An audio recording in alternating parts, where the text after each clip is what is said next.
Kicking the dick? Yeah. How so? It was a busy Saturday for us, which are normally the busiest days, but it uh it was just booming all day. Well, busy's good, right? Busy's great. That's what we want. So, Good. Make sure your AirPods are on. Cool. We're in the house, yep, dude. I don't sweet. do any bullshit introductions at all anymore, bro. So we're rolling. Sweet. Love it. I like the background. I had to do it here for this very reason. Like, let's do a quick little once through. Like, this place is nuts. Yeah, that's a very popular And then, archery shop, right? yeah. Did somebody kill that grizzly? So, what was that? Cut froze on me. What was that? Did somebody kill that grizzly? So, that's a Kodiak brown bear. That was world record up until a few years ago. Um, and so, yeah, everything I showed you right now was shot by one man, all with a bow. His name's Bob Fromm. He is one of very few to have done what's called the Super Slam, where you shoot all 29 large game animals. Yeah. So I think, was he on Dan's podcast like last year, maybe? Yep. Yeah. Not too Yeah, long ago, actually. Yeah. yeah. I remember him going on there, and I listened to that, and they were talking about that. What are all the just name off some big game animals. That's what it is, right? 29 big game It's animals with a it's so bow. it's yeah, it's 20. I mean, people have done it with the rifle. It's called the Super Slam, and it's 29 large game animals. So you've got your stone sheep, desert sheep, bighorn sheep, mountain goat, elk, mule deer, whitetail, I believe is on that list. You have the different breeds of elk. So you've got your Roosevelt, your Thule was the final one, which is like a California native one. That was the 29th. It used to be 28. Moose, and I know I'm missing some. I think maybe the black bear and the grizzly that he has in here were on that list. I just don't quite remember. And that's just with a bow. Only with the bow. So when he was younger, he started out by like having fun on the farm, playing around, shooting chickens. And then he bought his first bow, which was like $120 Jennings, and went out to like Catalina Island here, which he used to be able to hunt deer on, and just started slinging arrows at stuff and just fell in love. And that was, he's 67 now, 65 now, and still doing it. But like his last year's hunt, he'd been putting in for 30 something years, 31, 32 years, and pulled another desert bighorn sheep tag and smoked it, bedded at 75 yards. Unbelievable. The dude's nuts. It just, the amount of stories that he tells and how the detail that he's got and how he can get into it. And it's like, you feel like you were there and you watched it happen, and it happened yesterday, and it could happen 30, 40 years ago. Wow. Is he still coming into the shop a lot? Like, is he working every day or what's his deal? So now he's kind of backed off a little bit. We're under new ownership by used to be our general manager by the name of Fane Pittman. He has now taken over ownership of this shop, but Bob is still here because his presence is important. He's a legacy, and we want to continue that legacy with the shop, and keep going forward with that. And so like he's still here, but it's more like, hey, you've put in your time now. Like dial back a little bit. Go enjoy life a little bit. Do some more hunting. Like go do what you do. Yeah, this is no disrespect to Bob, but he's kind of like an older head, like in the Oh industry, yeah. right? Yeah. Yeah, so So everybody knows him then. everyone knows him. So like Fane explains it, like they'll go to ATA, which is Archery Trade Association for those that don't know what it is. And they go to these trade shows, and it's like Fane's there to do business with our vendors and talk to people, see new products. And it's like you walk in the door and it's like getting stopped every 2 seconds, and Bob knows everyone and Sure. remembers them and shakes their hand. He's very good at relationships. And so it's like basically when that kind of event, if you're in an event with Bob with anything to do with the outdoor industry or hunting or any of that kind of stuff, you kind of like, all right, I'll see you later. Like I'm not going to get stuck every 2 seconds. Yeah, that makes sense. That's cool You that know, you I get to kind of go ahead. I'm I sorry. kind of no, I kind of explain to people like if there was a Mount Rushmore of hunters, more than likely you're going to see Bob's face up there. Well, I mean, just strictly off that slam. I mean, I can't even fucking kill an antelope with my bow. like let There's only alone been a 28 other things. yeah, and the thing is now it's like some of these hunts, like this Kodiak brown bear I showed you, that was, I don't know what it cost then, but I mean now that's a $50,000 plus hunt. And Mm. then like the other one he's got, which was polar bear, which was on that and on his old hunting videos. I'm sure you could find it somewhere on the internet, but like that's one of my most favorite stories is, and I think I don't really want to tell the story because I feel like I want to have him come on and maybe you do a podcast with him, and I think it'd be a great cast for you. So I just don't want him to. I don't want to tell any stories because they want him to come from the man. I want him to come out of his mouth. But like he had shot a polar bear up in Alaska, and he had that thing and can't bring it back to California. They won't allow it in here, and so. But the story's unreal. It's unreal. You have to hear it. I would love to hear it. Yeah, man. It's Tell me it's tell me awesome. offline or something. Jesus. Oh, I Uh, will. Oh, I totally will. but that's a cool environment to work in, right? Like you're kind of like in the house that a legend built, so to speak, and you get to Yeah, pick his brain when he's in the house. And I mean, there's probably some pretty prominent people rolling through San Diego coming to get their bows worked on, right? we have a few. Yeah, I'd Yeah, imagine. I'd yeah, we have a imagine. few. I've met some good friends that are, you'll call them the higher profiles if you want, here at this shop. I had good relationships with them. I've met a lot of influential people in this industry that have come through here. And then since being back here in this shop, it's like I didn't skip a beat. It's not necessarily to name drop, but if you're a baseball person, right? We have the Padres here in San Diego, and so guy comes in and everyone's kind of looking at him. He's tall, kind of skinnier white guy, and I instantly knew who he was. But it was one of those where like, who is this guy? He comes with all this Matthew swag and everything that he'd been given, and like Josh Hader walks in, right? Dude signed a double-digit million contract for 1 year to be a relief pitcher for the Padres. Yeah. And it's just like, okay, the shop hasn't changed. These people are still coming through this place. It hasn't died off. That's cool, man. I'm glad that you went back. I'm glad that you're back home. As in that archery shop performance. That's really For cool. I'm sure. happy for you. Yeah, I'm real happy for you. Well, I don't even know how long we've been recording. About 8 minutes. If you guys aren't familiar with Craig, Craig's a good friend of mine. He's been on like twice, right? Yep. Been on Been twice. on two times. I don't remember the episode Yeah. numbers, but go check those out. And usually, yeah, the first two you did, you were in at my house, right? I was in house, and we were going to record another one in house, but just scheduling with all this traveling back and forth between there and here just didn't quite allow it. Well, I appreciate you coming on, dude. Anytime. What is that hat? Because I think I saw Dylan wearing that hat in the So picture. Am Dylan, I am Dylan I made missing these something? hats. No, Dylan made these hats, and he made like a dozen of these things. And then like all of a sudden he just walks up to me one day and was like, "Hey, I made this hat for you. Like I only handed these. I got 12 of them made, and I handed them out to the people I feel like are the people I know that are like true, legit bow hunters. That's what they do, right?" And I tell this to everyone because when I say that, it sounds condescending towards other forms of hunting in a way, kind of. I I admire hunting in every facet. I am a bow hunter, though. The idea for me, just hunting something with a gun, doesn't do it for me anymore. I don't. Not that it's not a challenge, because it is. It is a challenge, but it's just like I love the cat and mouse or the chess game that is bow hunting. They, I love that. I just love it. It just gets me pumped up and excited. And so Dylan made a bunch of hats and kind of handed them out to certain people.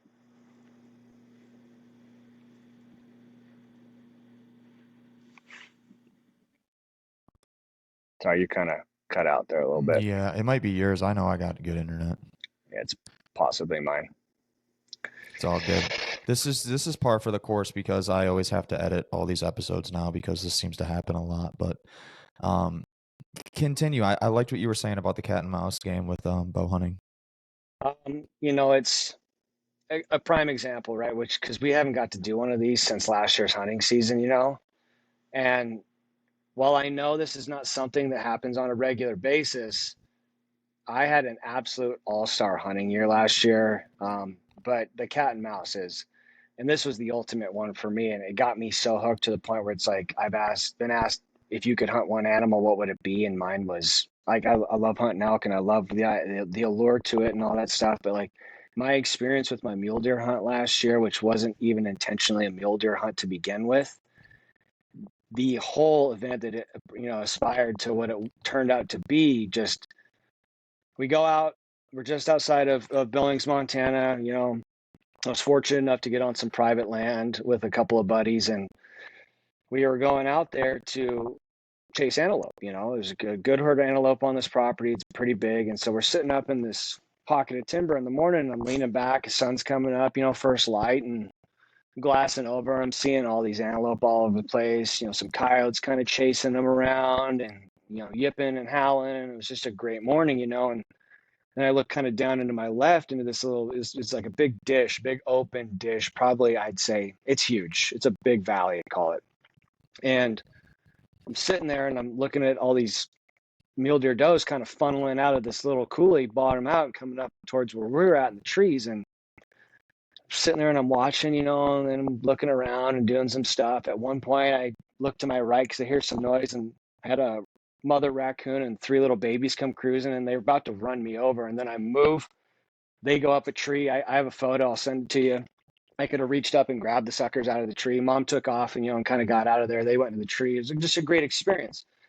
And then I'm sitting there watching these mule deer, and I'm just like, like there's no way there's this many does out here, and we're getting close to that time, There's no way there's not a buck out here. And sure as shit, like clockwork, out of another coulee, probably 50, 60 yards away from them, heading the opposite way, which I thought they might have come my way.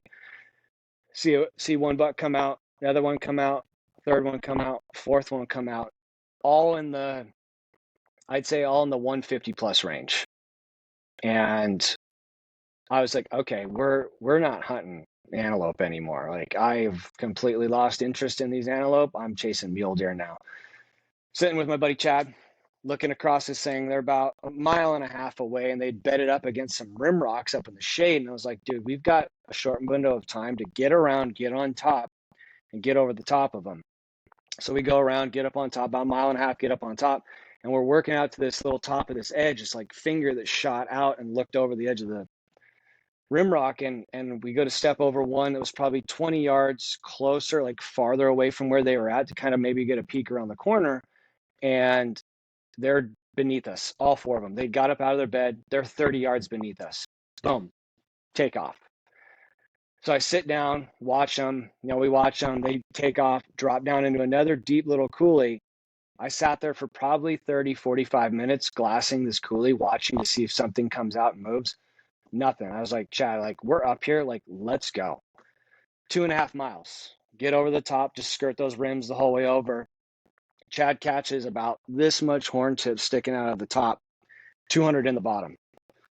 He's like, let's go. Let's do this. Like, we got back on him again. Let's go. So we work our way down, kind of, crawl our way in there. And then I get in on him and I see him, and he's bedded up against another rock, facing down, wind coming up the draw. I'm sitting there watching him. I've got an arrow loaded. I work my way into 52 yards, sitting there, and I got Chad right over my shoulder here on his knees. We're both on our knees. And I'm ranging him. I think I ranged that sucker like 5, 6 times, maybe more. I was just like, holy shit, like, I am so close to this thing right now, like anything can happen. And I'm looking at him, and I didn't even realize this, which I'll get to at the end, but we're sitting there watching him. And I kind of happened to look over at one point, and I look at Chad, and Chad's like, look. And he like tells me, look, and I look back, and this thing has stood up now, stretched its legs, turned around, and is now facing us, quartering to.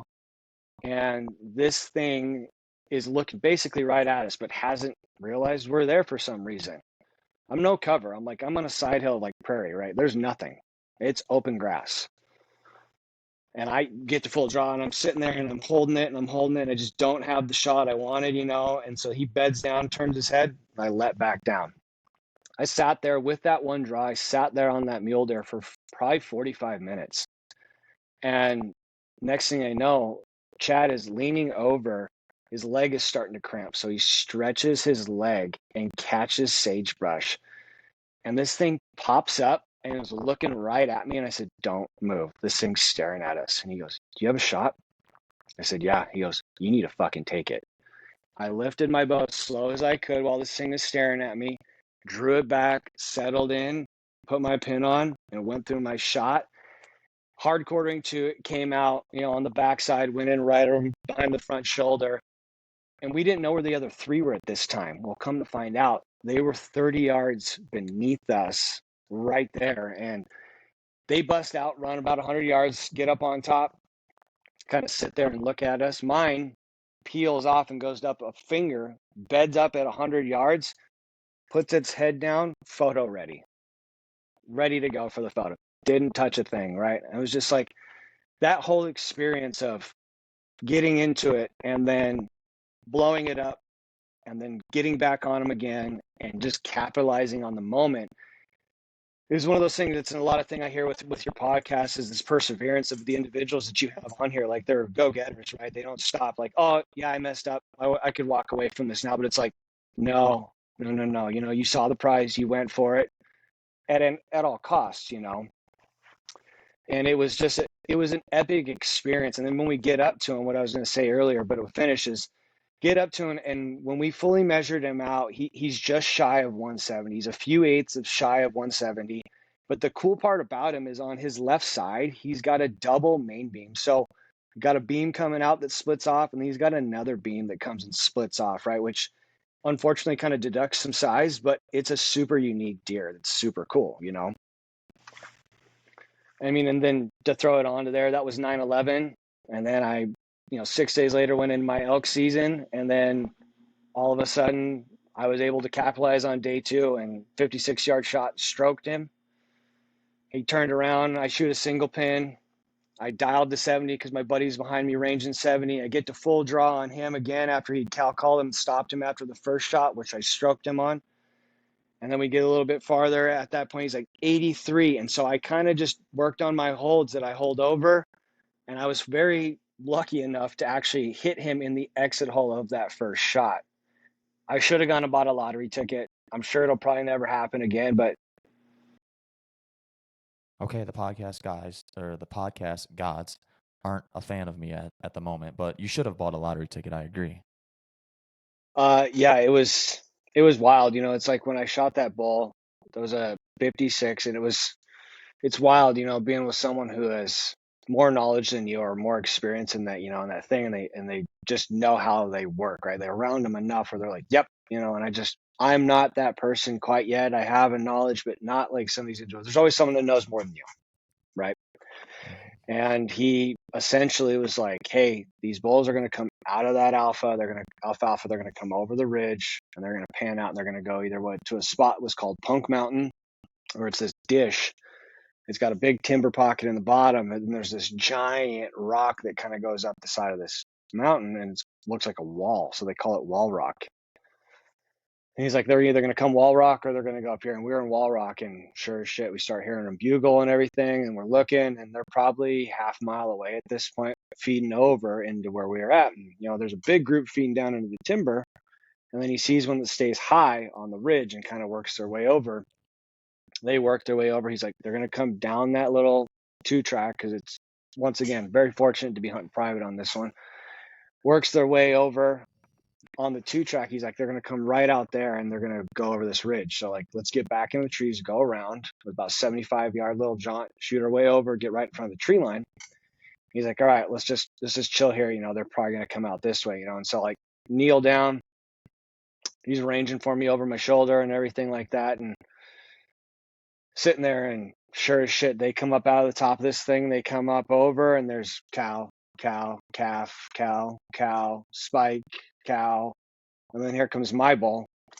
And I couldn't have like, it was something, my stars were aligned last year with the way things went. Like, I'm kneeled down and I've got this tunnel through the sagebrush, and all I can see of my bull after he went and stopped where he stopped was the front leg up, back, right? So perfect window for where to shoot, and I can see horn tips. I can't see his neck. I can't see his face. And I lifted my bow, drew, settled in, and absolutely stroked this bull. And then he turns, lead cow barks. He turns, goes around, and then all of a sudden you hear Jeff, cow calls him twice, stops him.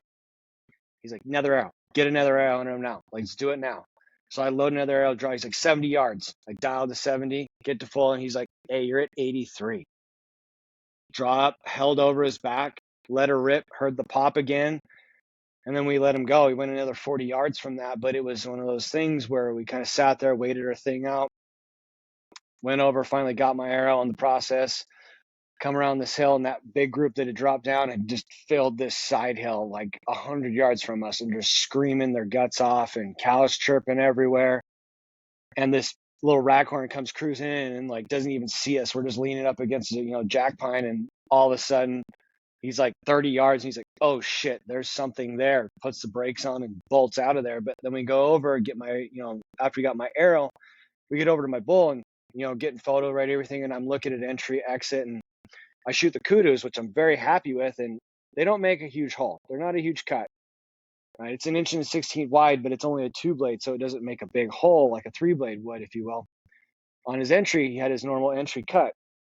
But then on the other side, we looked, and there's a cut that long on the exit side, and I was like, there's no way that kudu made that big of an exit cut. Like, there's no way.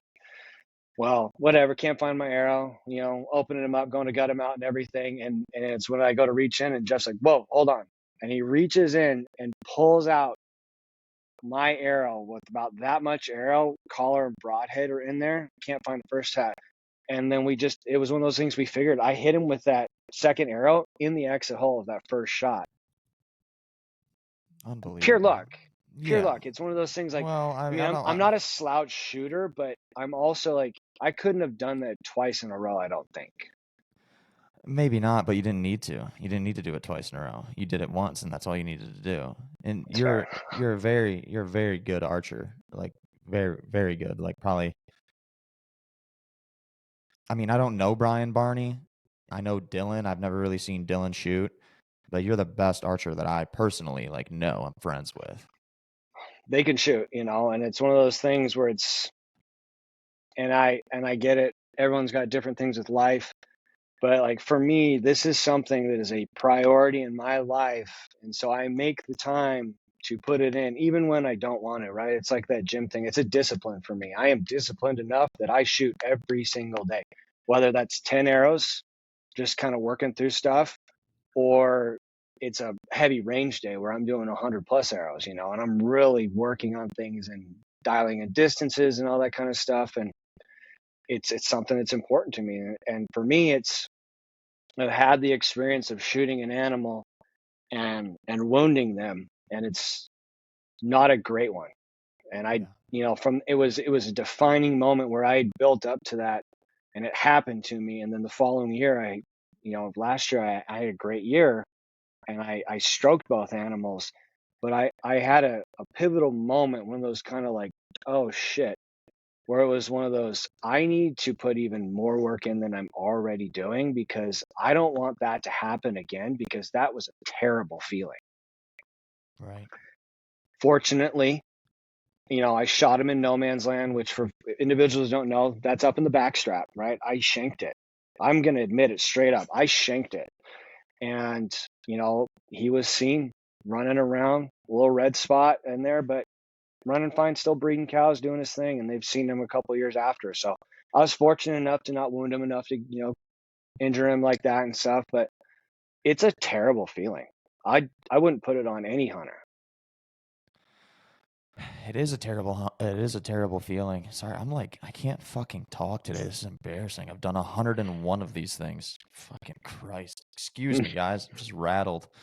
But it is a terrible feeling. Like when I shot that bear this spring, that bear's probably dead. We can never recover him. Dude, I think about that. I'm not lying. Probably like close to every day. Like close to every day. I thought about it on the drive home today after I was like, didn't shoot an antelope for the millionth time.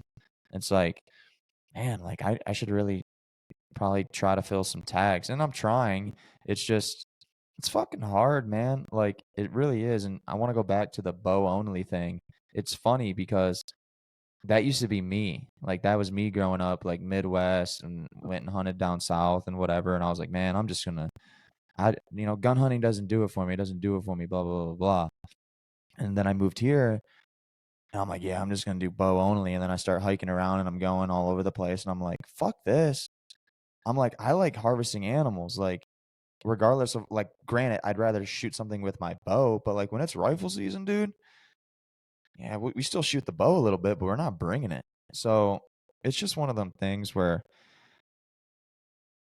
you just have to put the time in, especially if you're bow only, dude. If you're gonna be bow only, you better be a hell of a good shot. And guys like you, Brian, Dylan, all of you guys are just, and it shows. Like you guys put the time in.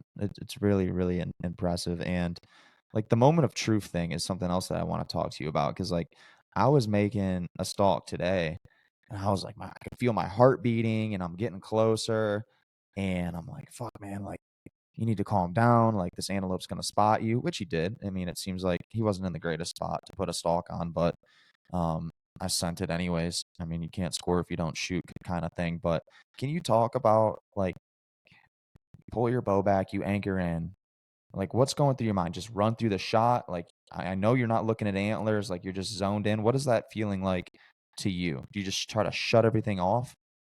So from where it started to where it is today, which was not a quick, fast, easy process. So anyone looking to get into bow hunting, you have to be okay with a lot of defeat before victory. A lot. It can happen, and it's even if you're paying a good amount of money, going on a guided hunt, I've done the guided hunt thing and it's great. It's amazing. They're great. They're all stars. If you're in Montana and you want a good guide, throw these in. Montana Big Game Outfitters, they're studs. They really are. They're young. They're fucking go getters. They are hustlers. But with that being said, from where I had that position where I shot that elk in no man's land in the bag strap, I had gone through this whole thing, and worked on my craft so much, and I got into full draw on that thing, and it was the first time since I had been really young and been close to elk that I had a bull come in, and they had this raghorn come over this ridge about 200 yards in the top, guides behind me throwing out calls and everything about 90 yards over another ridge. And that thing came down, raked the piss out of a juniper, just irate. Where's this bull at? I want to do some stuff right now. And then he comes over, and there's a fence, like a barbed wire that ran through this section where I was at, and I'm sitting up in some brush, and he hops over, and he comes up, and I stopped him and this is where it gets even worse for me and makes me even sicker because I should know this better. This shouldn't have been an issue, but 20 yards is where this bull was at, right? And he was broadside to me when I stopped him. He was like, oh, there's something there when I made a noise to stop him, but didn't know. And I'm already at full draw. And right as I'm about to do that, guide throws out another call, and this dude screams his guts out. And it rocked me to my fucking core. The bull Felt did. it in my, yeah, I felt it in my chest. And I just, oh shit, and fucking shanked the living piss out of it.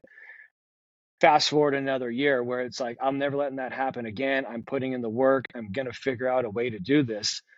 The easiest way I can tell someone, and it's easier for me to tell you than you to practice it, but it'll work. I promise you, is once you're in that moment, like, yeah, your heart's racing and my heart still is pumping, right? But I'm at a point now where I've kind of learned to work with that pressure and kind of use that towards my advantage. And I kind of lifted my bow. I drew it back. And as I'm going back through it, I'm breathing and I'm focusing more on what's going on with my shot and executing my release. Like my thought process was focused more on executing a clean shot than it was on the task at hand, of which was shooting this animal. And I could not have hit him any better because of it, both scenarios. So if I can give anyone advice on this for like the amount of shooting that I do, that Barney does, that Dylan does, like put in the time and work on your craft. Work on pinpoint precision at the distances that you are comfortable with shooting at. So when that time comes down, you draw your bow, you get into here, and your focus instantly goes into your shot routine. It's another day at the range. It's just a little more pressured now. Work through the shot routine, work through your release, talk yourself through it inside your head. It calms you so much to the point where when I was with Jeff on this last hunt, He looked at me after I took that shot and he goes, "That is one of the calmest shots I've ever seen on an elk in the years of me doing this." And he's like, "What was going through your head?" And I was like, "I was thinking about going through my shot. Like I had practiced thousands upon thousands times before I took that shot on that elk, is drawing my bow, lifting it, anchoring it. I shoot a hinge with a click. So it's once I get to my click, my mind's done down there. I'm focused on going through my release. And so I use a cue word of roll. So I roll, roll, roll. And so I'm just saying that over and over and over and over again until that shot broke. And it couldn't have been any better. You know, I couldn't have wrote it any better. And talking myself through my shot routine calmed me down and put ice in my veins in a pressured situation because I wasn't focused on the task at hand. I was focusing on what I needed to execute at that given moment.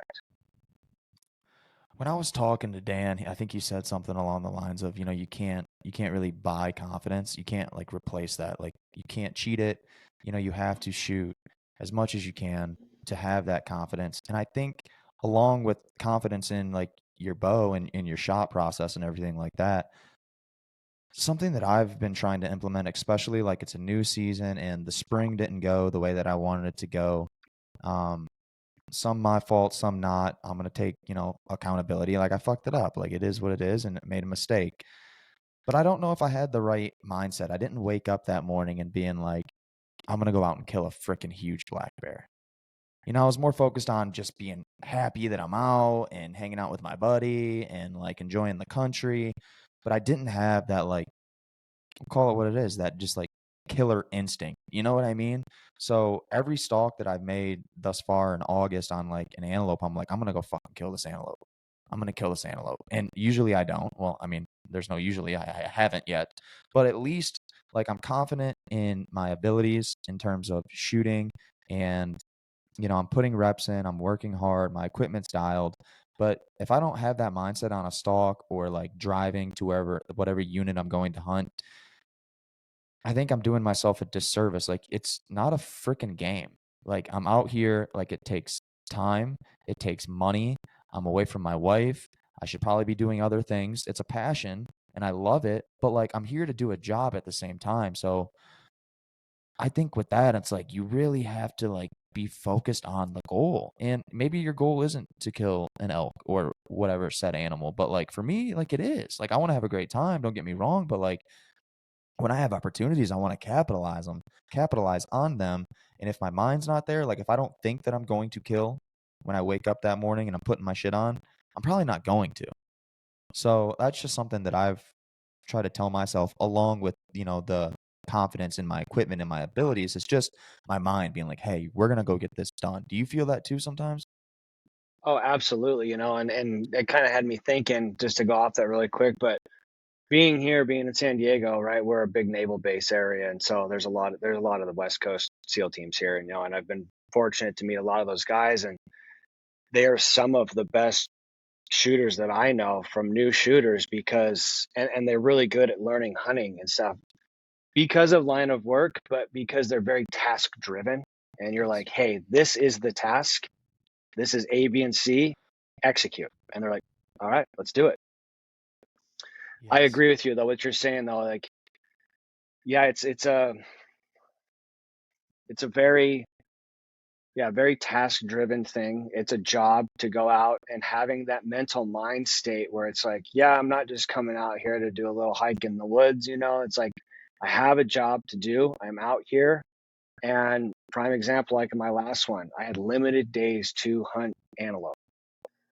I was not gonna pass up a stock, even if it seemed a little bit unreasonable and like, hey, that's a long way out there. There's not a lot of, you know, contours and terrain to get through. It's like the task was confined by my time and I had to make the most of it. So it was like, yep, I'm gonna attempt that stock. I'm gonna go out there and drive and do that, you know. So yeah, I agree with you on that 100%. That's where I'm at too. It's like they might not be in the most conducive spot for me to kill the animal. And especially with antelope, it's like, dude, I'm going. Like I'm going because I'm behind the eight ball.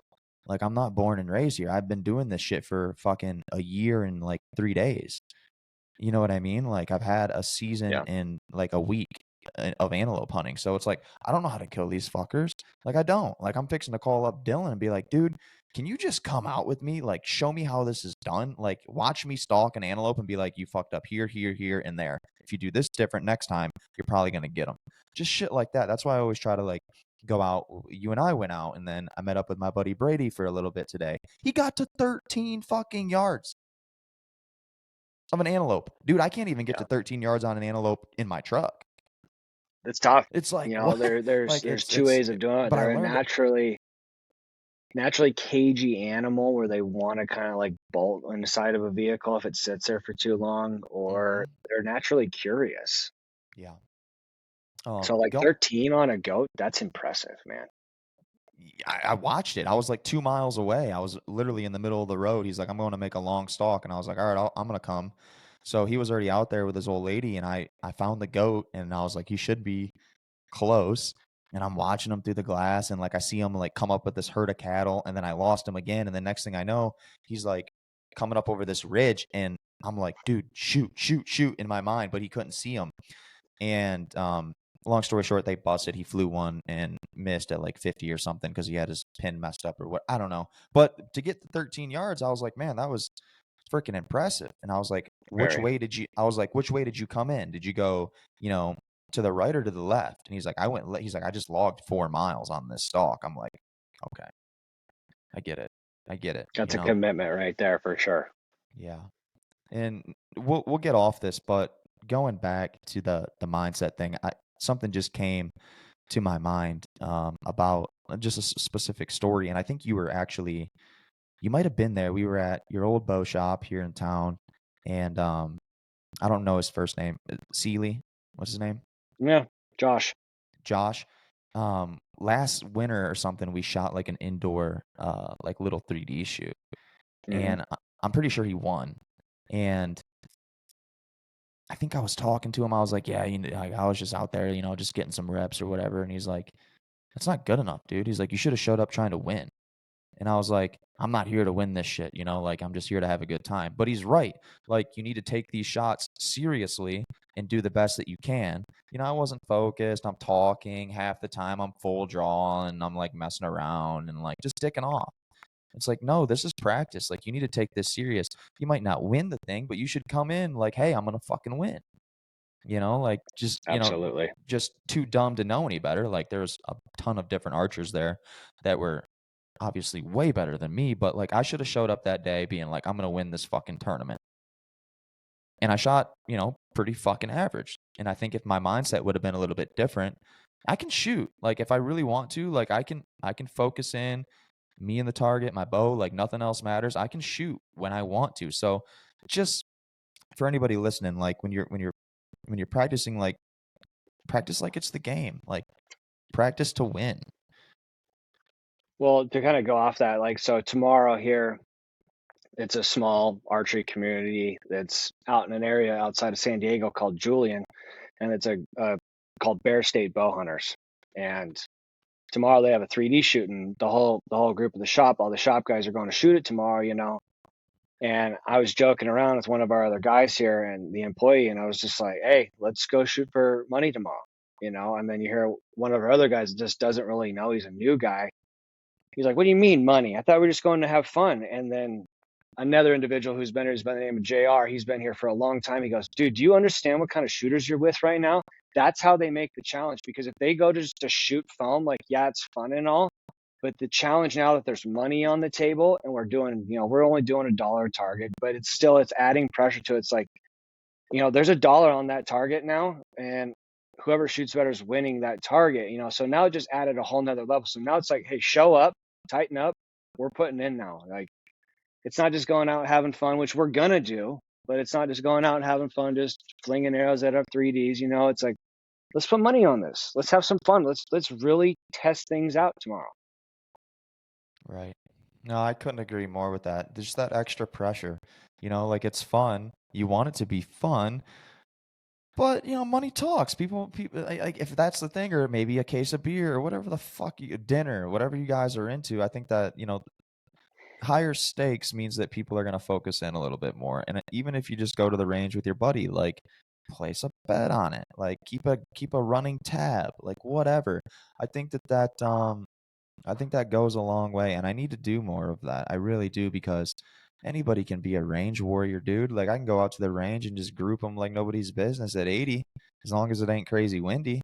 But it's like, hey, am I going to be able to make, a 60-yard shot when the moment of truth comes? I don't know. We haven't had that yet on an elk, so it's just one of those things. You need to put yourself in the fire as much as possible in training, and it's fucked up because I do that for other things in my life, but I don't necessarily do it with my bow, and I don't really understand why. I really don't. I think I'm capable of being a pretty I don't darn know. It's good a tough hunter. one, and for me, it's one of those, like I said, I didn't want what happened that one year with that elk to ever happen again, which maybe there's something where it was completely out of my control, right? But that was in my control. Like I could have had the nerves calm enough to hold that and still exit and not let this screaming elk 20 yards away from me disturb me enough to not go through a clean shot, and I shanked it. So it was one of those, like, all right, I'm training in positions now, or I'm getting in situations when I'm shooting that are making my heart rate elevated, right? Like, and you can't truly replicate a situation like that, right? A live animal, that's hard. You can't replicate that, but Right. you can put yourself in certain situations where you can at least elevate your heart rate and go through it, right? Like find a space like what we have up on the hill, right, where you can go shoot in the canyons. Go sprint up to the top of one of those suckers, or book it down to the bottom and then take a shot uphill or whatever. But like there is scenarios where you can train to a certain extent and get kind of a little bit of a feel like I'm shooting with an elevated heart rate, where I'm working where it's like if you're calm and you're just lax walking that course, drop to the target and you're settling and your pin's not moving. Run up to the top and take that same shot when your heart's thumping and your heart rate's at like a buck 30. Then take that shot. Tell me what your pin's doing. It's similar to when your heart rate's elevated when an animal comes in and you've got that adrenaline pumping. And like I don't know. I can't contest this, right? But I don't know if anyone, even the most skilled hunters, you can't tell me that they're not getting an elevated heart rate and they're not getting that pressure feel in a situation, even though they may have done it 100 fucking times. You know what I'm saying? Like he's still to this day 67 years old, one of the most accomplished bow hunters on the face of the planet, still gets an elevated heart rate and has to calm himself and work himself through a shot every single time he shoots an animal. Yeah. And I try to be as honest and transparent as possible on this thing, even if it makes me look novice or green or dumb or whatever it is. But I going into think last people year, appreciate that though. I hope so, man. I really do. And if they don't, fuck them. That's just how I feel. So, like, it is what it is. I mean, I Don't let, appreciate it. Like, I want as much transparency with the people I'm surrounded by as much as possible. yeah. And thing that I told myself, last year was pretty much the first season getting after it. And it's like, man, I just need to put in time. I just got to put the time in, get out as much as possible, explore, do everything. But it's like, I'm realizing since the spring and then now we're in August hunting antelope and stuff, just putting the time in and getting out isn't fucking enough. It's not enough. Like just being like, okay, babe, I'm see you in 7 days. I'm going out to the elk woods. Yeah, you're putting your fucking time in. Good for you. But it's not enough. Like it's just not. Like you have to be learning. Like you can't just be out there on a fucking Sunday stroll. You have to take inventory on every encounter that you have. And I think that I, especially towards the end of last year, did a really because at the beginning I'm like just happy to fucking be here, right? Like thanks for the invite or whatever, like just stoked that I even live here. Um, but that's not enough. Living here and being able to get all your tags for $200 isn't enough. You have to take inventory. You have to be critical. You have to debrief on every encounter that you have. Um, if it's a great encounter or if you jacked it up. If you jacked it up, you can't make that same mistake again. So I've really been trying to just take inventory and debrief, and I take a journal now and I write things down that I want to remember and mistakes that I make to not try to make again.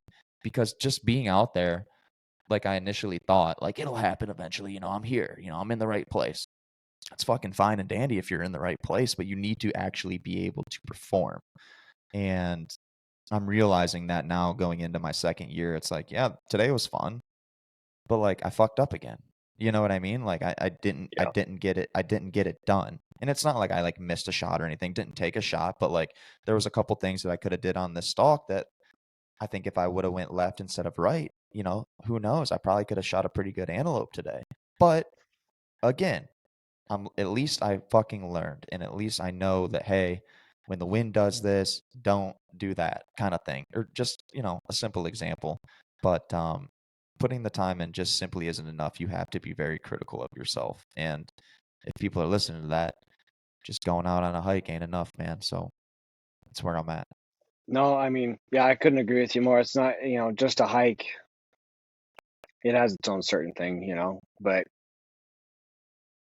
taking, yeah, that's one of the, I think the things I love about bow hunting is that I like the failures. I know that sounds weird and people are going to be like, what the fuck? Why would you Dude, like the failure? I'm so addicted to all the mess ups.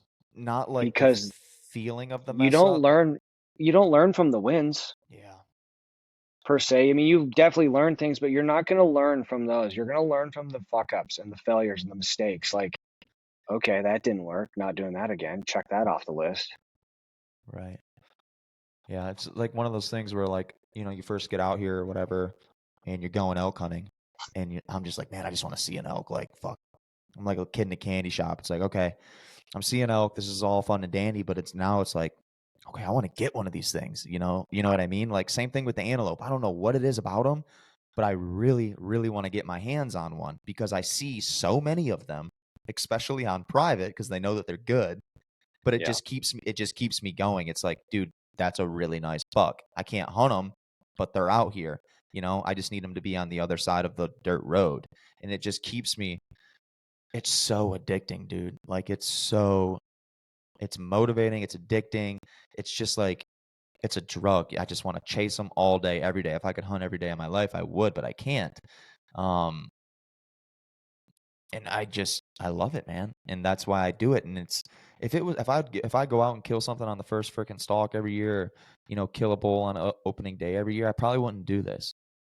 I really wouldn't. If this was easy, I probably wouldn't do it. I don't do a lot of things that are easy to come by, and I think that's why I get so obsessed with the few hobbies that I do have is because all of them are very difficult, and I like the challenge and I like the training and everything that leads up to hopefully whatever the end goal is, which is, doing good in a race or, killing an elk or something like that.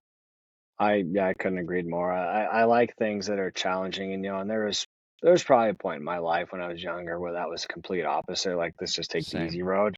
Same here. But the older I get, the more challenging things I like to take on for the simple fact that the reward is just so much more greater to me.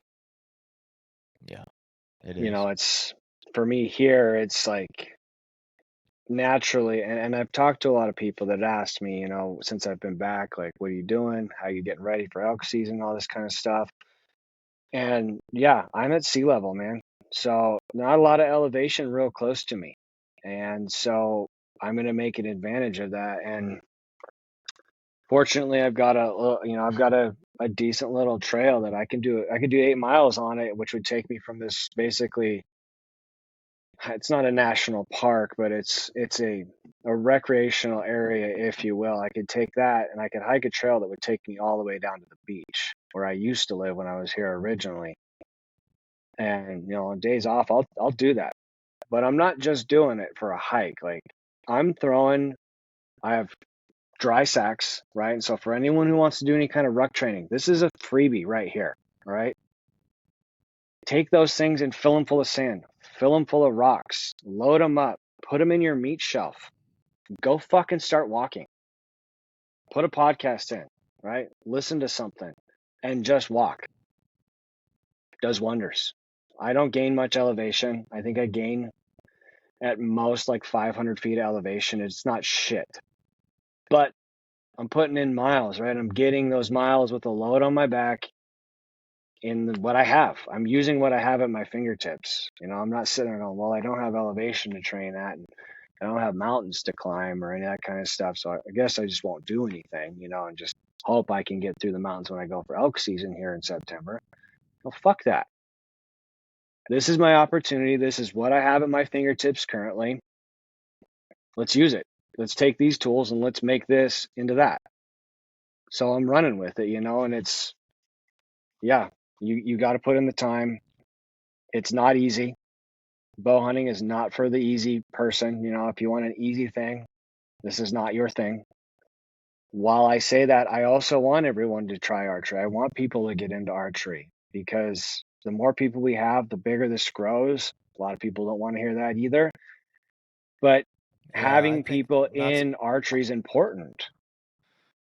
yeah, I think that's bullshit that people think like, oh, there's too many fucking like too many people. It's like, no, dude, like it can change. I've seen archery change people's lives.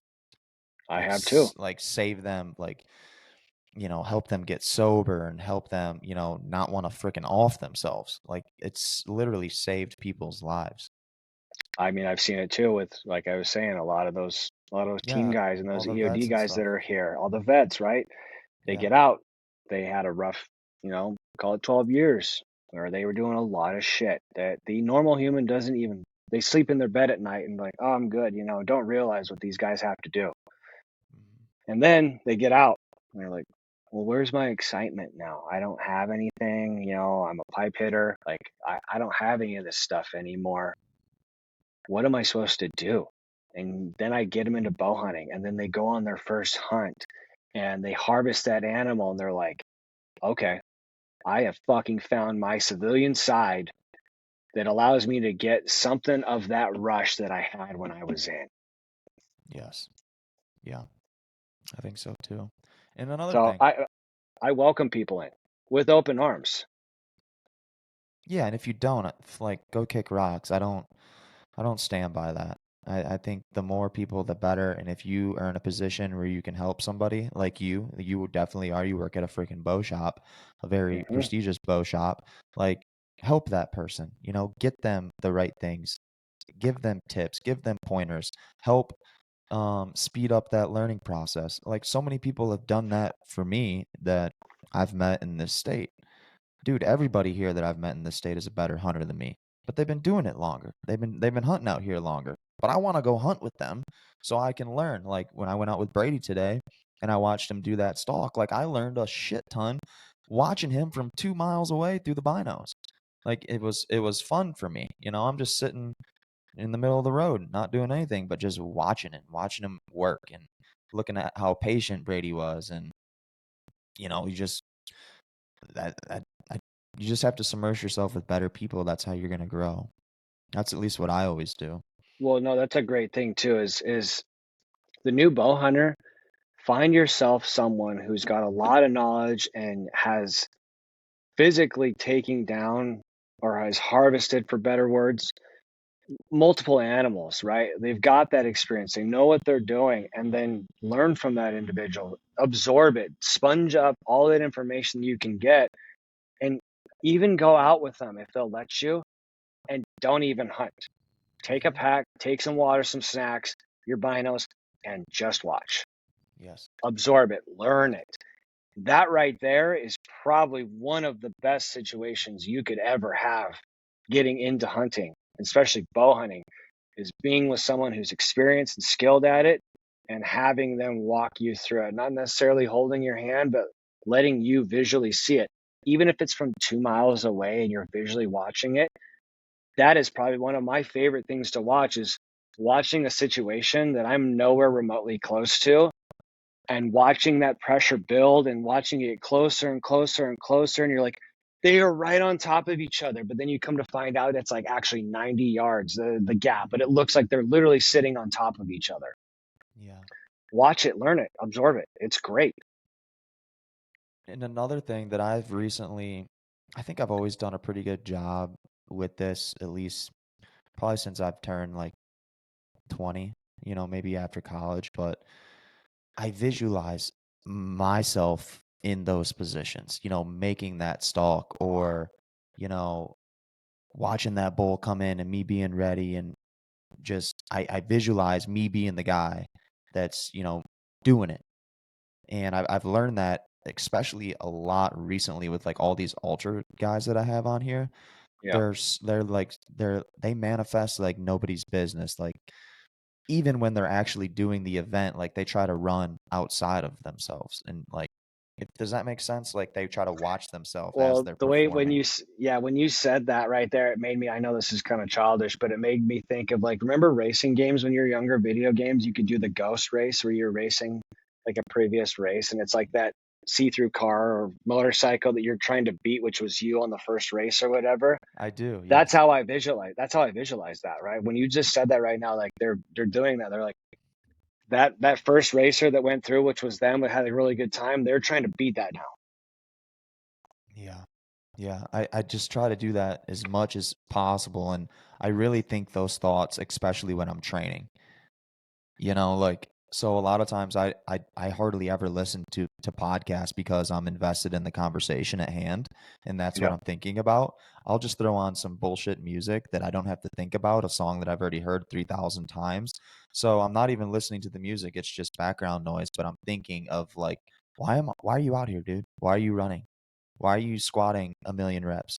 It's like to capitalize when the time gets ready so I'm not tired and like I'm like training to go kill, like not really, but like essentially Yeah. I try to think about those things while I'm training because that's essentially why I do all this working out stuff. And obviously I like it for my mind, and I'd be lying if I told you I didn't like to look decent, but um Not the fact say the health benefits that come from it. yeah, of course. Like I don't even consider that, and it's just bar none, right? But I try to put myself in that position of, you know, what am I gonna do if I get 20 yards from a bull and he bugles right in my face?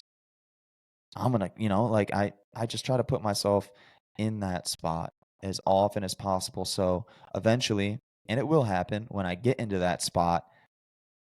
Yeah, on paper, it's the first time I've been full draw on a 6x6, right? On paper, yeah, but not in my mind. I've done this 1,000 times in my mind. Now all I have to do is just execute the shot. So maybe somebody can take that. That's what I do. But I mean, and to kind of go off that too, like the pressure thing, and this was a hard one for me to kind of, I guess, realize. Being here, being around a legend in the hunting industry. He's old school. He's been around forever. He's harvested tons of animals, and then on top of that, he's harvested a lot of high quality record book animals. Right? They're big. They're big deer. Right? You can see these mule deer behind me. Like these are all 180 plus mule deer. Like there's a 220 in there, and big elk. Like we've got it. There's an Arizona elk in here that's like a little over 400, just stomper animals, right? And then, the other shop I was at when I was there in Billings, pretty decorated hunter, killed piles of elk, some big mule deer, big antelope. And I'm around these people in this industry and being, submersed in around all these people that are just killing all these big animals. I fell into this stigma that, hey, when I shoot something, I have to shoot a big animal too. Like I won't be accepted unless I shoot a big animal. And that was such a wrong way to think.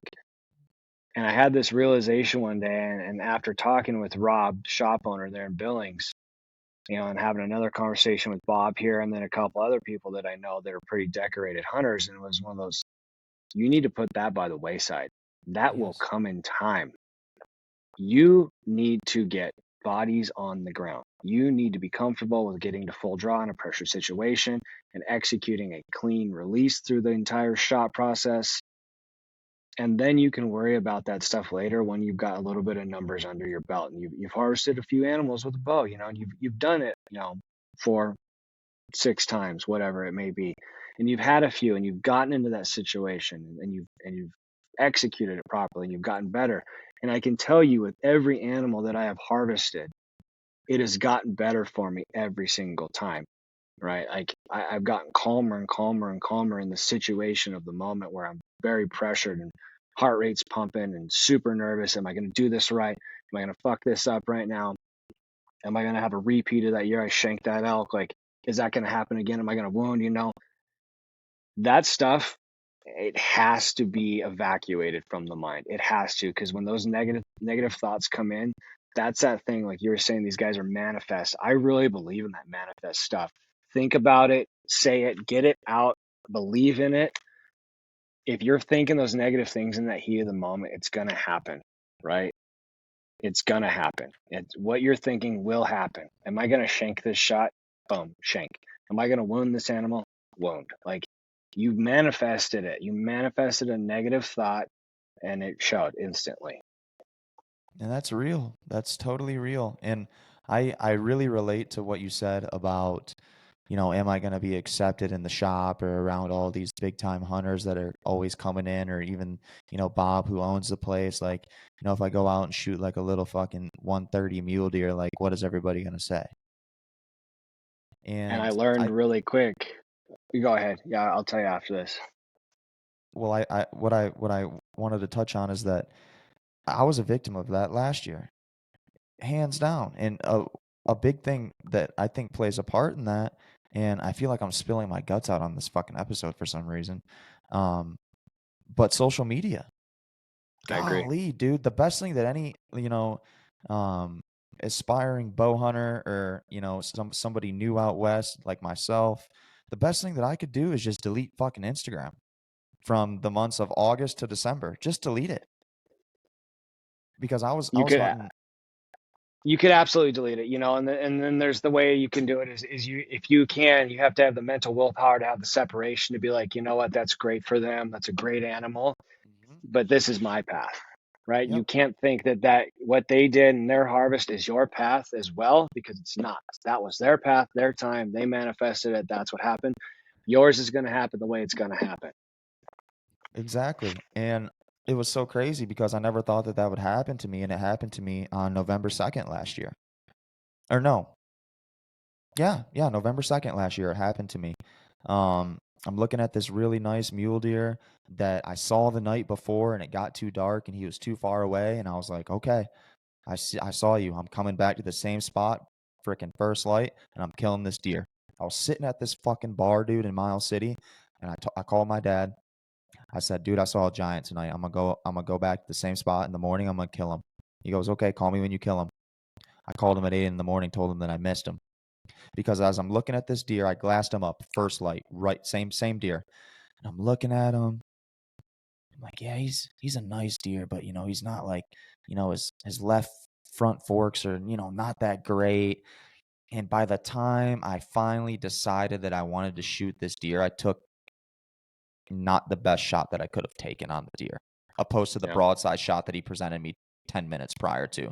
But I'm dicking around and I'm like, he's good, but like he's got some flaws. Dude, it would have been the biggest deer I've ever shot in my life. Easily. But I got suckered in. I got suckered in. Like, what is everybody gonna think? I shot a messed up deer. It was a beautiful deer, dude. He's beautiful, 150 plus, like just an absolute perfect um rifle Montana buck. Like it would have been great, but I psyched myself out and I fell victim to that. And don't let that be you, because it's dude. I think about that also every freaking day. It seems like it just sucks, and I can't believe that I let myself get into my own mind like that, but I did. And I was like, man, everybody's gonna be like, oh wow, guy kills dinks, this, that, and the other. And it's like, I'd rather kill a dink than miss a dink. You know what I mean? Yeah. It's like, Well, and the thing is like, unfortunately, like we said, we've both been victims of the, hey, I got to do this, the acceptance thing. Like, people are gonna, and it's pretty unfortunate that that's the mentality. But social media has done that, and like you said, around August, on to the end of the year, maybe first of the year in some places. Like, if you look at social media, it's a complete mind fuck. And you look at it and you're like, Jesus Christ, look at this dude over here. Like, I just saw one recently, and dude, it was on Hoyt's Instagram, and the dude shot a absolute fucking hammer mule deer in velvet, got some junk hanging off of him. yeah, he's like 240 or something He's stupid. I saw so the big, picture. Yeah, I so saw big. it. And like, when I showed him to Bob was like, that is a giant fucking mule deer. And for that man to say that, it's a big animal. It's a real Yeah. big animal, and it's But I've got to the point now, and maybe it's because I have, got more under the belt and gotten more comfortable with it and had that realization from myself and accepted it within myself that it's like, I don't need to shoot giant animals. I need to shoot animals that make me happy and fill my cup. As of right now, I've done that. Yes, and that's perfect. You pretty much took the words out of my mouth because something that hit me the other couple weeks ago is I just had a guy on. His name's James Nash, sixth generation rancher type guy, real old school, awesome guy. Really, really enjoy his podcast too. I think I've brought him up here on the past couple episodes just because like I really like his stuff and I like the message that he spreads. But he pretty much had the same conversation on like a story that he put up or whatever, and it's like I'm gonna mix his words, but the way I downloaded what he was saying was, it's either a yes or it's a no. Like it's either, yeah, this gets me excited, whatever that is, or it doesn't. You know, a Yeah. 300 class bowl isn't gonna get somebody like Dylan Ness excited. It's not. A 300-inch class bowl for me, a bowl in general is a big yes for me. It is a big yes for me. And that's just where I'm at. You know, you're at a different place. Like, I'm sure that you probably don't want to shoot anything smaller than what you've shot, but like, don't act like you wouldn't see a 280 on public this year and not shoot it. You know what I mean? Without So question. yeah, it's either a yes, which it makes you happy and excited, or it's a no. And then move on. There's no maybes or yeah, he's decent. Like, just know what you're looking for. And when you find it, don't second guess yourself, man. Like there's no trophies here. Like nobody gives a fuck as long as you're having fun and you're out looking for what it is that you're looking for. And if you get that, take advantage of it, man. Don't second guess yourself and don't worry. Like, Don't. and No. even me, it's like I'm like, what is everybody gonna think? It's like, dude, I come on here for 100+ weeks, not giving a fuck what people think about what I'm saying, but I Yep. can't do that when I'm hunting. So it's like, who are you? Like, are you being true to yourself? And at that moment in time on November 2nd, 2022, I wasn't being true to myself. I wasn't being, because if I saw that deer on opening day this year, dude, done. Like, amazing deer. But I Yeah. got into my own head and I was worried about people judging me or, like, oh, you shot a dank. You live in Montana. I thought they had big deer there. It's like, 100%. Yep. fuck you. You know what I mean? Like, piss off.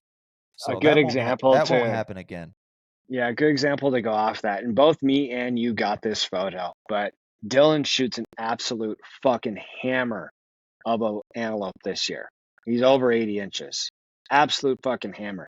How many days did it take him to post that photo after he sent it to us, after he harvested? I don't know, but I think that's one of the coolest fucking things. And hopefully within the next week, he's going to be sitting across from me because that's something that I really want to touch on with him. And it's just, yeah, like 4 days probably. I admire the fact that the dude shoots hammer animals and tells everyone close to him, or like the ones that he knows will appreciate it, which is what should be done, how the mentality you should have. It's like, I shot this, I'm going to post this on social media. The ones that I give a fuck about saying anything or liking this, if they will, which you know that they will like it or they will comment on it. All the other shit is white noise. But the Yeah. dude shoots great animals. He's a fucking go getter. One of the most that I've ever met. Dude's a hustler. Great fisherman, catches some of the biggest fish I've ever seen in my entire life. But he shows it to the people he knows that care and appreciate it, and that's all he Yes. cares about. And he's not doing it for validation. He's doing it for the simple fact where it's like, hey, dude, check this out. Like, Because we understand how hard it is and we're fucking stoked for him. It's awesome, man. 100%, 100%. Awesome. It's like Dylan didn't have to post that, and he probably wouldn't, but he did, and good for him, and instant great feedback and all that kind of stuff. But the thing is to appreciate is like, we got that sent to us the day after it happened. And then it was like, 4 or 5 days before it got sent out to the social media world for all them to chew it up and spit it out. Yeah, and I think it tells a lot about who you are as a hunter or like why you do the things that you do. If you're going, straight from the field, you get your gripping grins in and you're, trying to edit your photo on your phone to throw it on Instagram, and you still got fucking blood on your hands. I feel like Yeah, that's a problem. I don't know if you're sure. doing it. I don't know if you're doing it for the right reasons. And I've talked about doing things for the right reasons on here before, but I think it's really cool when I think it's cool the fact that he just holds on to those because that he does not give a shit about that. He doesn't care. Well, He the could thing give is that he two doesn't fucks. care if he doesn't care what the people of social media or all that world thinks about. These are things to him, right? Like we were saying, it fills his cup, fills my cup. This animal filled my cup, right? Like chasing good antelope that day, saw my mule deer that I saw, and I was like, that's a great mule deer. Filled my cup. Now to other people have been like, yeah, it's an okay deer or whatever. For me, fucking pumped to the Hell to the yes. nines. I could not have been any better. And with him, it's like the dude puts in work. He goes after big animals, and it's what's important for him, and that fills his cup. Fuck it if it doesn't fill anyone else's. Does not give a shit. Yep. No, I it's so love it, cool. and then it's back to the elk, like you were saying. I wanted to say that before I forgot, but this is one of those things that Seeley said to me once, and it made me laugh. And there's some truth to it, but it's one of those, he was like, yeah, I'm not too picky, like I'd love to shoot a big animal, right? That's what I strive for. But if I have the opportunity at a good 6x6, please believe my bow's back faster than you can blink your eye. Hmm. Yeah. It's going to go for me. I shot a decent bull last year. He's probably in the 280 to 300 range. It was a great, great, great harvest for me. I'm happy with it. Every time I look at that Euro mount sitting in the house, I relive that story every single time.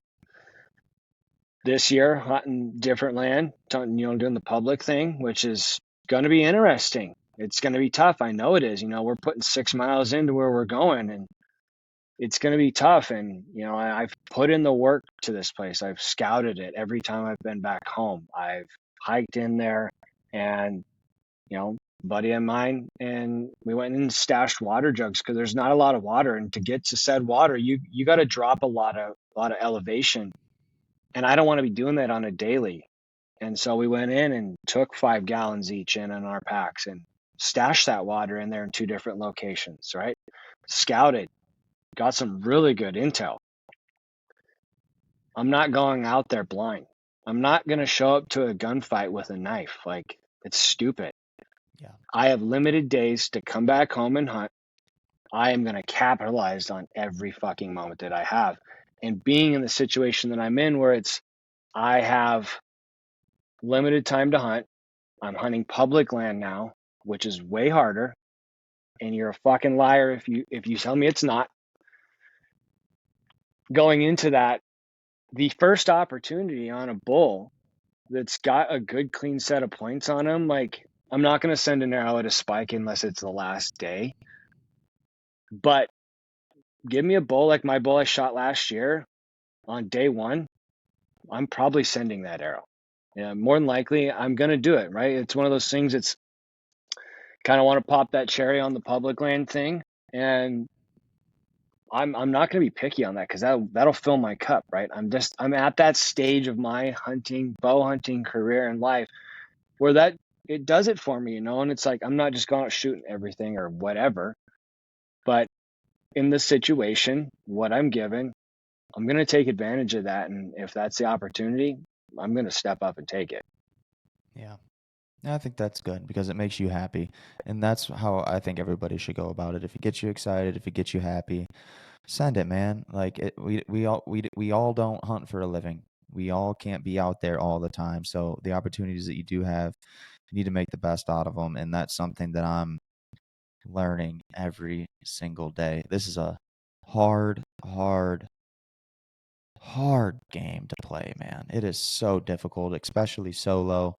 Because the only way you can learn really is to just fuck up, like you can A either make bunch. yeah, I mean, and that's it. And you can't hide from that. You find out who you are really, really quickly. I mean, and to go on it, like, for the new hunter, anyone listening to this, don't be ashamed and go on a guided hunt for your first hunt. right? If you don't have access to that individual that can help you out and teach you and walk you through it and give you that experience, find a way to get into a guided hunt, right? Learn from them. You're paying them for their knowledge that they have put in those woods in that area or that property, or the years that they've put in hunting that species. Learn from them, right? You can take yourself from this green bow hunter to call it a mid-level bow hunter in a matter of a week, in one season, just by being with that individual. There's no shame in it. Unfortunately, a lot of the purists, if you want to, I don't even want to call them purists because I don't feel like that's a right name for them, but they're one of those like, oh, you hunt private, da da da. To me, it's a jealousy thing. If someone had given the option to hunt public land or to hunt private land, they're gonna choose the fucking private land every single time. And the thing is when it comes to hunting elk on private versus hunting them on public, you still have to hunt the elk on the private land. They're not just tied up to a tree or something like that. The difference being is that they're not getting fucking pressured from 15 different directions. So you get to truly see them interact and move the way that they normally do when they're not getting tons of pressure from all these different animals or different hunters, you know? Yeah, public land is probably more rewarding. I don't know whoever you are, but it could be because you put in 10 times more work. You fought these different, elements, and then you checkmate. Yeah, I could totally see how that could be maybe a bit more rewarding, but for the new hunter, like if you want to get into this and you want to have a great experience, and it's people think guided hunting is very expensive and all that. And yeah, there are places, right? We had an individual come in here in the shop the other day and he's learning about stuff and, talking about hunting prices and all that kind of stuff and asking questions on elk hunts. And it's like, yeah, you can do an elk hunt anywhere from guided hunt from like $3,000, but more than likely it's not going to be an epic hunt. It's probably going to be a very entry level hunt. It's going to be a good experience. You won't have any frills. Then you're going to step up into stuff where they're anywhere now from $5,000 to $8,000, $9,000 on some of these little more, amenities and better stuff like that. All the way up to we have what's called Tajon Ranch, which is up here on the Central Coast. A couple years ago, that was a $50,000 elk hunt. That is now an $80,000 elk hunt. The Deseret in Utah, which is like a pinnacle of elk hunting, that's $20,000. The thing you have to think of, right? And this is not, I am not okaying this in any way, shape, or form. This is where the honesty factor has to come in for you as a bow hunter, as actually not even a bow hunter, you as a fucking person. In public land, if you shoot and you wound, guess what? Recover, you can still be that person and you can go out and try to hunt another animal. Me personally, the ethical thing would be like, yeah, I fucking shot, I wounded, didn't recover, notch the tag personally, right? When it comes to hunting private and you're hunting on a guided hunt, well, let's say you do like I did and you shoot that shot. I completely had the opportunity. No one saw me take that shot. They just heard crashing. I could have been like, yeah, he spooked, ran, shoot another animal. That would have been unethical though. That would have been really shitty, right? Guided hunts, if you draw your bow and you shoot that animal and you wound that animal and you don't recover that animal, your hunt's over. So that's the caveat to it. You have to be okay with potentially eating, $5,000 to $8,000 on a hunt. That's not an easy pill to swallow for 99% of the world. Yeah. Public, you could shoot one, wound it, not recover it. You keep hunting. It's not a great thing, Then you're like me, walking around, going hanging cameras, and you come up on a 7x7 deadhead, and his body parts are strung around everywhere, and it's last year's elk. That thing was definitely shot, and at the time, private, now public type thing, or it went from the forest into a BLM chunk or into whatever it may be. It's one of those like, Yeah, there was no recovery on that thing. And then I found the deadhead, which I appreciate that individual because I fucking love it. It was so rewarding to find that thing. But it's still kind of also shitty too if you're a really good ethical hunter and you have some emotion in that feeling. Like, dude, this thing died in a very painful way. And then it Yeah. got fucking torn by a bunch of different animals and just pulled apart. Yeah. And that goes back to the start of the conversation too, where you need to put work into your craft. You know, so when that moment does come, you need to be feeling as prepared as possible to make the best shot that you can. If you've picked up your bow 3 times and you're just going to go out elk hunting for the opener, fuck you. Like honestly, like you're a piece of shit. Unless you're just like some sort of freaking stud, like where like you don't like it's like riding a bike and you can just group arrows like nobody's business. If you can't put the time in, whatever however much time you think you need in order to feel confident in your abilities, if you're going into the woods or to the mountains or whatever and you don't feel confident, you shouldn't go. You owe it to the animal, in my unbiased opinion. I couldn't agree with you more. You owe it to the animal. The point of us being out there, while it's a great thing for us as a personal, right, to hunt and harvest that animal in a primitive fashion, you owe it to that life form that you are now taking. You're taking a life. You do it. You owe it to that life form to do it in the most ethical possible way, in the fastest, cleanest way. Yes. You don't want to shoot that thing and then it take 2, 3 days to die, or fuck for me, 5, 6 hours to die. Like that's too long. Right. It's like you owe that. You're taking a life. Like this isn't just going out, shooting Bambi and then we're collecting the meat and then my family's going to live on this forever. That's just not how that works. That's not a reality. That's a reality that a lot of social media has really watered down what we do. And it's pretty frustrating, and this is a great thing and I want people to experience it. I want them to get into it. It, I've done it my entire life, through say around college time. There was a break in there, and end of high school and college. There was a break, until I had moved down, and I couldn't see my life without it. It's become something very important to me, and I think why I've committed to the fact and made this move back to San Diego to work here is because I love this so much, and I wanted to be in an area or a place that could help feed that and grow that tree more than I had already done it.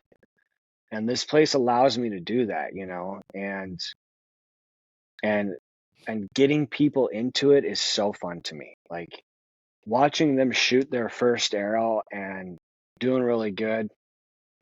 Example, customer yesterday, she's a head individual at Sitka, really great woman, Amy, and got into archery. And her and her husband, they came in to work with us, and they work in the industry, or she does obviously, but they were very fortunate to be offered industry discounts, which that happens a lot. If you are an industry member, you get these industry discounts and everything like that. And they came in to get fitted, right, so that they could order their bows and stuff like that. They were going to save a bunch of money, and they ended up texting and saying, hey, we were so happy with yours and Fane's service that we want to come and we want to support you guys fully. We ultimately took care of them because they chose to do so, and we took care of them very well. But it was the sheer customer service. And then yesterday she was getting all her stuff dialed in with her husband. I was helping them get their bows dialed in and, getting her sighted in, and she shoots. And then I get her shooting form down and shoots another arrow, and you hear this loud pop. She's like, what was that? I was like, you hit another arrow. She's like, no, I didn't. She gets down there and she had Robin Hooded an arrow, basically. She had glanced out, but she blew up an arrow, and it was just like the look on her face of like, holy shit, like I've never shot a bow. I'm on my 10th arrow. I can do this. Mm-hmm. That fills my cup. Yeah. Getting someone so geeked out about it, it's hard to find someone as geeked out about it as I am. There are people that are there, but to have someone get just a little bit of that and a little taste of that, it's fucking amazing. Watching them light up after that first arrow that they've shot there. Holy shit, that was fucking awesome. I love that shit. I feed on it. It is so awesome. It's a great feeling. And to get more people into it, where it's a tough one, and I'm doing my best with the knowledge that I have and it's been given to me, is guiding people in the right path when it comes to hunting. Shooting a bow is one thing, but getting into the hunting side of things with it, that's another thing. And I'm trying to help out and trying to give them the most optimal resources that I have at my fingertips, with different things that could help them learn and help kind of like speed things up, if you will. I've seen you do it, man. You did it with my wife when we got her bow set up. She'd been shooting a little bit, but you helped her in the shop and you helped her at tack, and I could just you're really good at it, man. I can just tell you enjoy it. You're not doing it because they asked you. You're doing it because you want to help, and I think that's great. And I try to do the same thing on this show, where whatever it might be, if just whatever's going through my mind, or if I'm making mistakes, or if I feel a certain way about something, like I want to share that because somebody might feel the same way, or somebody might learn something, or somebody might not feel the same way, but at least it starts a discussion. And like this podcast, it fills my cup. I enjoy doing it because I get so many random messages of people that I don't even know. Like I don't have any idea who these folks are.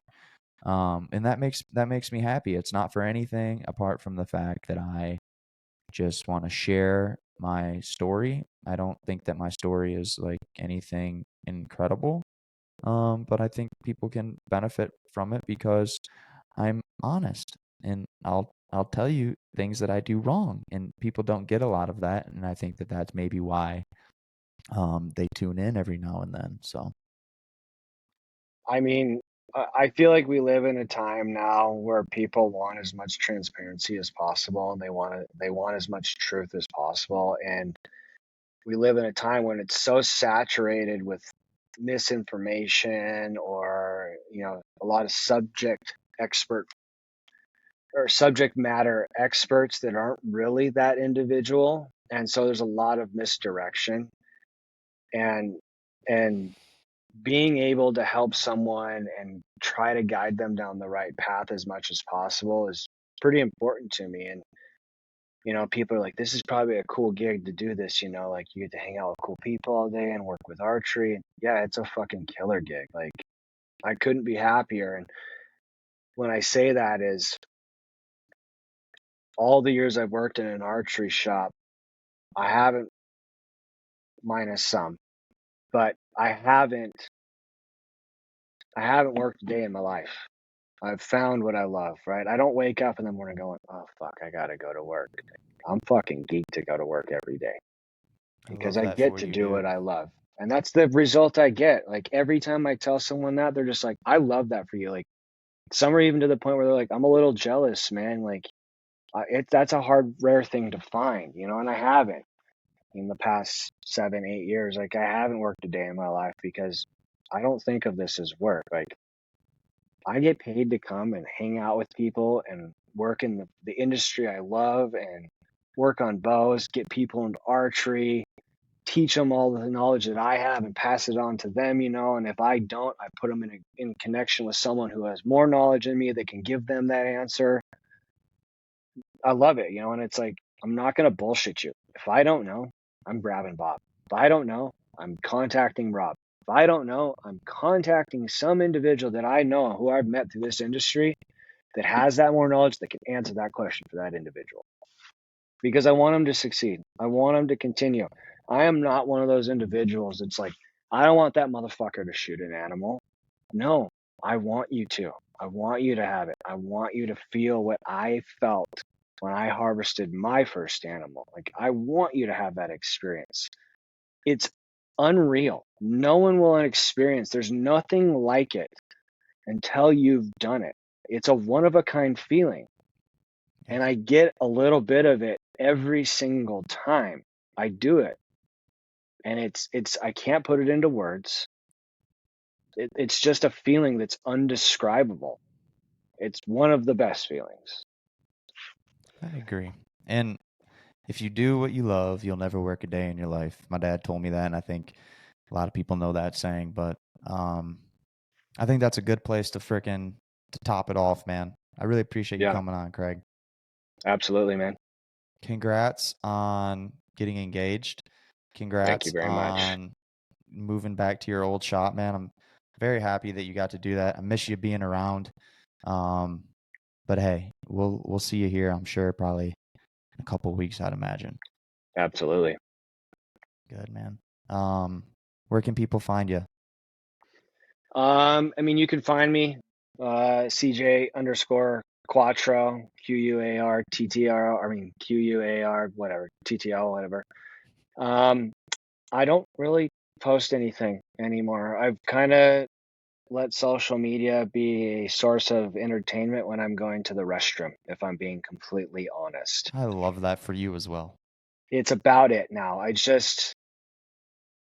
I've learned, if you have something that it helps benefit yourself, like for you, right? It's a necessity in what you're doing. It sucks, is It what sucks, yeah. but it's a necessity that helps grow your business.